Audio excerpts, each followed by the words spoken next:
Here's a little video setting up the Ibanez TOD10N. I'm definitely not a pro, but I just want to share with people what we learned and what we did to get the guitar dialed in. First, I'm going to show the intonation on this guitar is very good. You see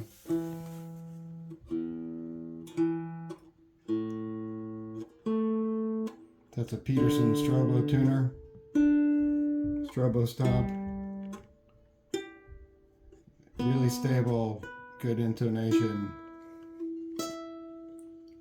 So one of the things we saw on this guitar, show the guitar there, out of the box, we sighted the neck just visually, and it clearly had a lot of relief. The neck was bent forward really far, where you could visually see it. Some people can see that, some people can't. But if you have a precision straight edge, we decided to flatten out the neck, and it definitely, you're going to get a lot of opinions on how to approach this. This is just works for us. I noticed that the action was low in the back and very high in the front, and it was clear that the neck had relief. It was bent forward. So I decided to flatten neck, which solved all of our problems. You can see here, when you put a precision straight edge on this, you can actually look at the reflections of the frets on the precision straight edge. And if all the reflections are symmetrical, that tells you that you're pretty straight. I mean, you can visually see too. You can shine light on the back of the straight edge and see where light shines through. But we have this very straight. And what that did, it really fixed the action. The playability is much better. It has that more electric guitar feel. But someone on the Polyphia group pointed out that the saddles are too high on the bridge, and that is true. The action is still sloped on this. It's higher in the front at the high frets and lower in the back. So to get a perfect setup, you could file this. The back is fine. The front's just a tad high, but if you don't mind, then that's fine.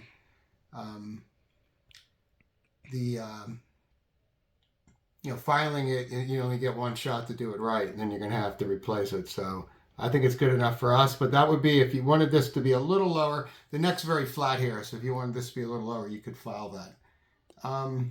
Other than that, quality control-wise, it's a pretty nice guitar. I noticed that the truss rod was a little bit off-center.